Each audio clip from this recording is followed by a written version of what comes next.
Welcome to the deep dive. Today we're getting into something called the mere exposure effect. It's this really interesting idea about why we tend to like things just because we've seen them a lot. Exactly. It's that feeling when a song grows on you, or why certain brands just feel comfortable. We've got some great material that digs into how this works, often, completely under the radar. Okay, so let's break it down. What is the mere exposure effect, really? And where did this whole idea come from? Well, the basic concept is pretty simple. The more we encounter something neutral, could be anything, an image, a sound, even a person's face, the more we sort of start to like it. Yeah. A lot of the initial work, the really famous stuff, was done back in the 60s by a psychologist named Robert Zajonc.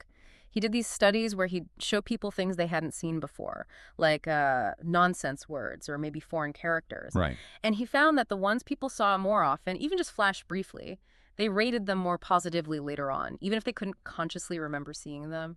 Wow, okay. So no reward, no direct interaction, just seeing it more makes us like it. That's the core idea. It's kind of amazing. It really is. It's almost like our default setting is to eventually, like, what's familiar, but why? What's happening in our heads? Yeah, so a big part of the explanation seems to be this thing called processing fluency. Processing fluency. Basically, when something's familiar, our brain processes it more easily. It takes less effort. And this ease, this fluency, it actually feels, well, it feels slightly good. Ah, okay. Like our brain enjoys not having to work so hard. Kind of. And we mistakenly attribute that nice, easy feeling to the thing itself. So the thing feels good or right just because it was easy to process.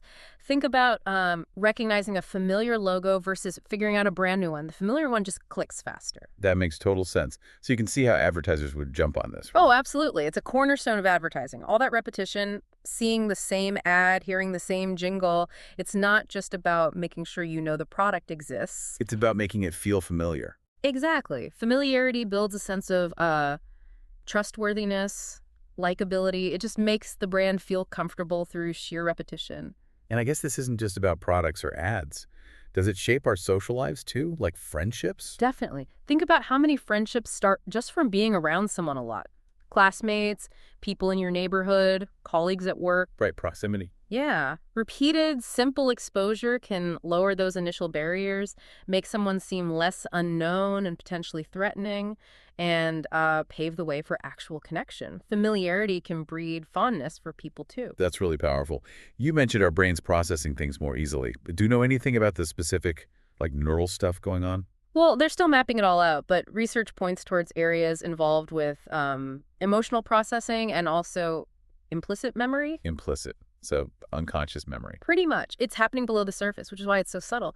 We often don't realize why we suddenly prefer one thing over another. It just feels right. But surely there's a limit. Can you get too familiar with something? Oh, for sure. There's often what they call an inverted U-shaped curve.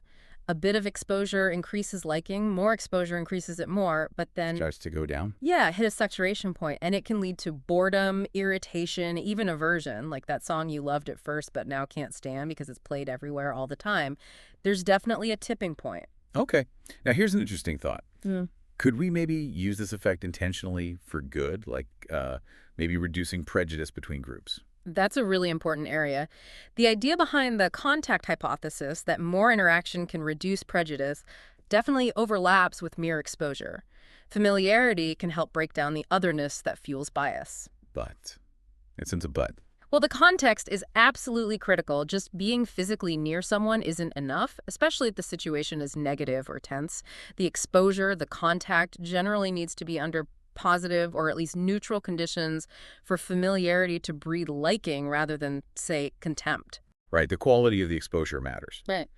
So does the effect change depending on what we're exposed to, like visuals versus sounds? There can be differences. Some research suggests, for instance, that we might hit that overexposure point, that boredom point, faster with sounds like music compared to visual things. And social exposure, well, that's the most complex, isn't it? So many other factors are playing into how we feel about people beyond just how often we see them. It's just amazing how this one seemingly small effect can ripple out and influence so much. Our tastes, our relationships. Even potentially bigger things, yeah. public opinion, how recognizable and trusted brands become, maybe even political campaigns, the constant repetition of slogans and faces, it's all tapping into this fundamental aspect of how we respond to familiarity. These small, repeated exposures add up.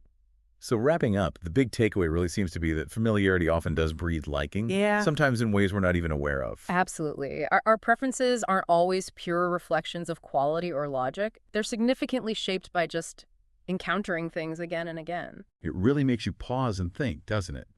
Maybe take a moment and consider the things you like, your favorite brands, songs, maybe even people. How much of that preference is truly about inherent qualities, and how much might just be the subtle power of repeated exposure shaping your choices? What does that mean for how you navigate the world? Something to chew on. Thanks for this deep dive.